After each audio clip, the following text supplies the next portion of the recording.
ജനസാന്ദ്രതയിൽ ഏറ്റവും വലിയ മൂന്നാമത്തെ നഗരമായ ബ്രിസ്ബെയിനിൽ, ഓസ്ട്രേലിയയിലെ മൂന്നാമത്തെ നഗരമായ ബ്രിസ്ബെയിനിലാണ് ഞാനിപ്പോൾ ഉള്ളത്. ഇവിടെ താമസിക്കുന്ന മലയാളികളടക്കമുള്ള ആയിരക്കണക്കിന് ആളുകൾ വരും ദിവസങ്ങളിൽ ഒരു വലിയ ചുഴലിക്കാറ്റിനെ അഭിമുഖീകരിക്കുവാൻ തയ്യാറെടുക്കുകയാണ്.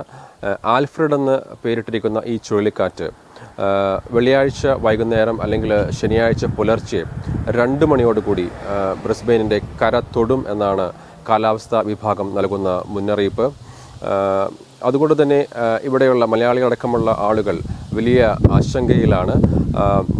സ്വാഭാവികമായും ഇതിൻ്റെ പ്രത്യാഘാതങ്ങൾ വലുതായിരിക്കുമെന്ന് ഭരണകൂടം അറിയിച്ചു കഴിഞ്ഞു.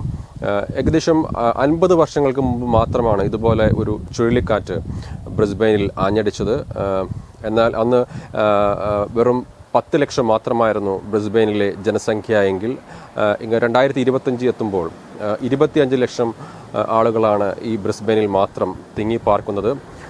അതുകൊണ്ട് തന്നെ അതിൻ്റെ പ്രത്യാഘാതങ്ങൾ വലുതായിരിക്കുമെന്ന് ഭരണകൂടത്തിന് നിശ്ചയമുണ്ട്. ഓസ്ട്രേലിയയുടെ പ്രധാനമന്ത്രി ആന്റണി ആൽബനീസ് ഇവിടെ എത്തി സ്ഥിതിഗതികൾ വിലയിരുത്തി. തീവ്രതയേറിയ ഒരു ചുഴലിക്കാറ്റായിരിക്കും ആഞ്ഞടിക്കുക എന്നാണ് നിലവിൽ കാലാവസ്ഥാ വിഭാഗം നൽകുന്ന മുന്നറിയിപ്പ്.